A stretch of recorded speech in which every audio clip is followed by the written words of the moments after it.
আমরা গত 1 বছর যাবত সহজ ক্লাস করছি বাচ্চাদেরকে নিয়ে। টিচাররাও এঙ্গেজ আছেন, স্টুডেন্টরা তো এঙ্গেজ আছেই। সেই সাথে আমরা আমাদের যারা অভিভাবক অভিভাবিকা আছেন, বিদ্যালয় পরিচালন কমিটির সঙ্গে যুক্ত আছেন, সবাইকেই আমরা চেষ্টা করে যাচ্ছি সবাইকে অ্যাটাচ করতে। কারণ কি, একটা বাচ্চার সঙ্গে কিন্তু পুরো কমিউনিটি ইনভলভ। শুধুমাত্র একটা বাচ্চাকেই যদি আমরা এগিয়ে নিয়ে যাই, আমাদের নিজেদের পার্সোনাল ডেভেলপমেন্ট যদি না হয়, অভিভাবক অভিভাবিকাদের যদি আমরা এই বিষয়ে কনসাস না করতে পারি, তাহলে এই সহজ প্রোগ্রামটা পুরোটাই মাটি হয়ে যাবে।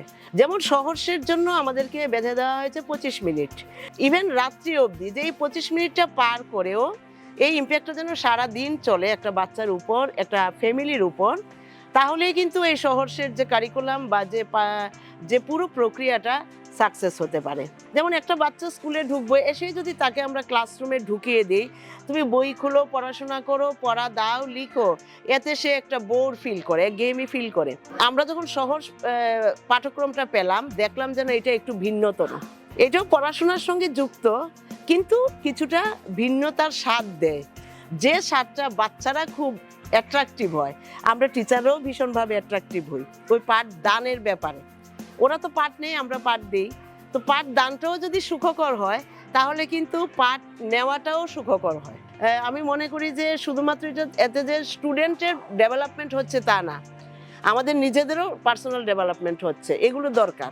বাড়িতে গেলে পরে বাচ্চাদেরকে আমরা বলি, তোমরা এগুলো তোমাদের বাবা মায়ের সঙ্গে শেয়ার করবে, ঠাকুমার সঙ্গে, দিদার সঙ্গে শেয়ার করবে, কারণ ওনারা যে যখন পড়াশোনা করেছেন তখন কিন্তু এগুলো ছিল না, পুরোটাই নতুন।